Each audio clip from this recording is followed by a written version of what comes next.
Who was Anne Frank? Chapter 7, The Secret Annex. What was it like to live in the hideout, or the secret annex as it was called? First of all, the hideout was small, although on 2 floors the entire space was only 50 square yards. Behind the secret door were 2 rooms, one with a stove and sink and the bathroom. A floor above them had 2 more narrow little rooms, one for Edith and Otto and the other for Margot and Anne. Luckily for Anne's, postcards and movie star photos were waiting for her. The layout of the house and annex. A fan of the movies, Anne kept a large collection of postcards and photographs of movie stars. She loved the movies, and one of her favourite stars was a Hollywood actress named Diana Durbin, famous for roles in films about teenagers. Anne was also fascinated with royal families. She kept a postcard with a picture of Princess Elizabeth and Princess Margaret of England on her wall in the secret annex. Today, Princess Elizabeth is Queen Elizabeth II of England. Anne spent a lot of time on her photo collection and was always changing magazine clippings and postcards to keep things interesting. The last pictures she had on the wall are still there. Princess Elizabeth and Princess Margaret. Her father had brought the postcards beforehand, so Anne pasted up as many as she could on the bare walls to make her room more cheerful.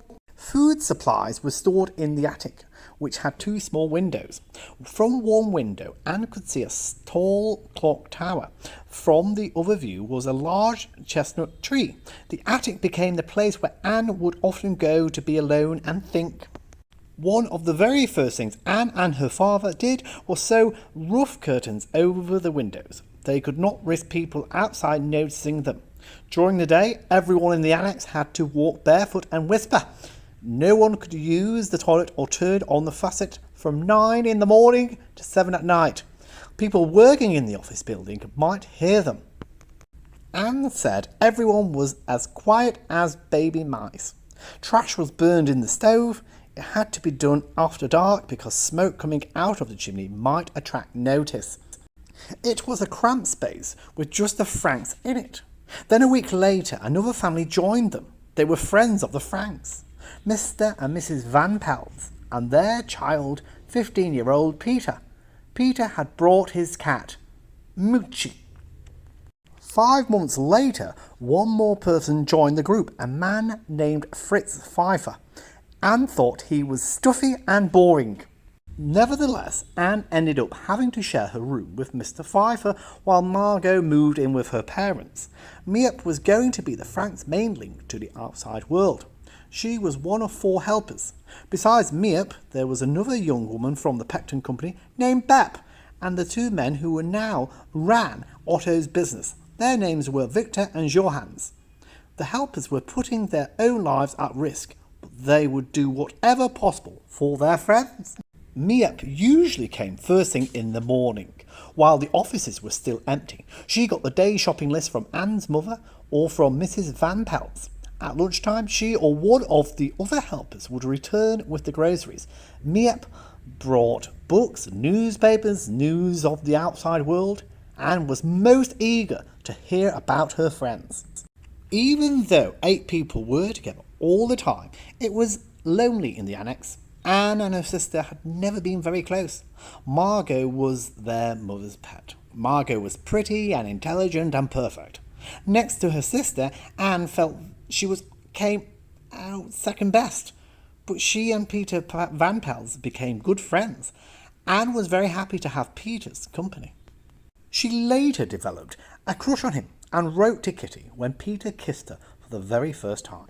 She wrote, "I am not alone anymore. He loves me. I love him." During the day, Anne and Margot and Peter spent a lot of time reading their school books.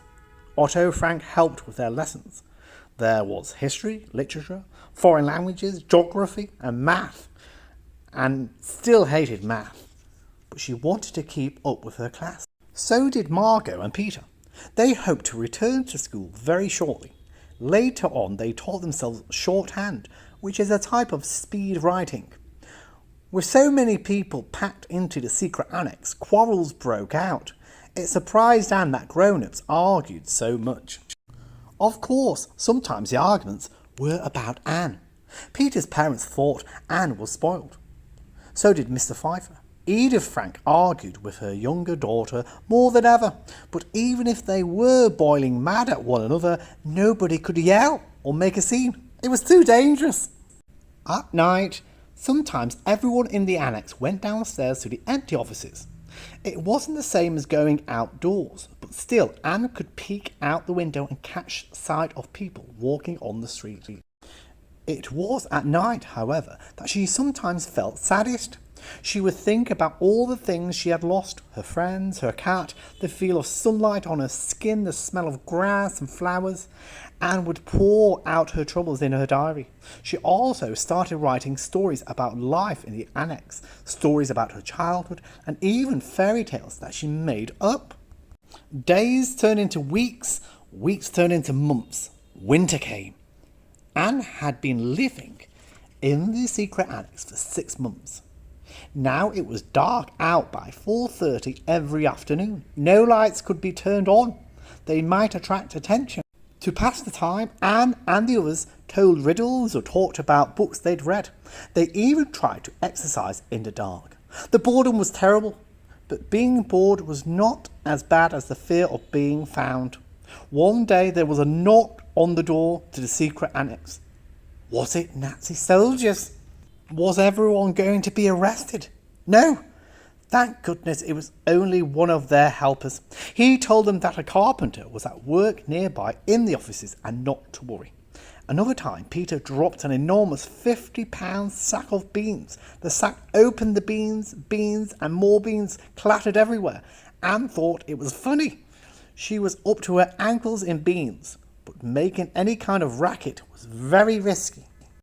At night, the loud sound of airplanes could be heard. Anne knew that the planes were Allied planes. They were on their way to bomb towns in Germany. The tide of war had turned against Hitler. Anne's hope was that Germany would surrender soon. Still, the noise of the planes frightened her. She would run to her father for comfort.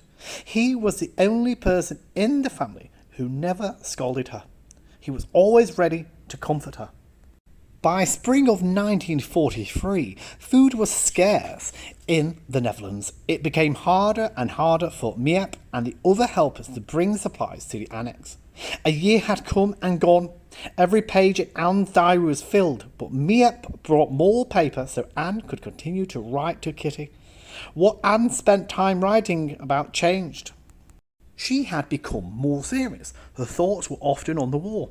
What is the use of the war? Why can't people live peacefully together? She asked Kitty. Anne herself was changing. She was turning into a young woman. On a wall in her parents' room were little marks that recalled the girl's heights. Anne had grown more than 5 inches. Her clothes were much too small for her. Her mind had grown too. She was no longer a noisy child. Miep and Jan. More than anything, Anne wanted Miep and her husband, Jan, to sleep over one night on their first anniversary. They did. Many years later, Miep wrote a book about the Franks. In it, she described what that night was like. Anne wanted the evening to be like a grand party. She had special menus. Each part of the meal had a fancy name. Miep said she and Jan were treated as if they were movie stars. That night, they were given Anne's room to sleep in. The secret annex was so small, Miep could hear even the smallest sounds. A slipper dropping or someone coughing in bed. Miep came to the secret annex almost every day to see her friends. Jan had been there many times too, but lying there in the dark was very different. Miep felt scared. Any little noise startled her. Was someone about to break into the secret annex? Suddenly, Miep began to understand what hiding was like. It was frightening, and Miep and Jan just did it for one night. Another good thing was that Anne didn't fight so often with her sister. They were becoming friends. Anne was also more understanding towards her mother. One night, Anne was listening to the radio. It was a Dutch broadcast from London. The man said that after the war, diaries and letters would be published. Anne's dream now was to see her diary turned into a book one day. A book that others would read. To Kitty she wrote, "You've known for a long time that my greatest wish is to become a journalist someday, and later a famous writer. I want to publish a book entitled The Secret Annex after the war. Whether I shall succeed or not, I cannot say.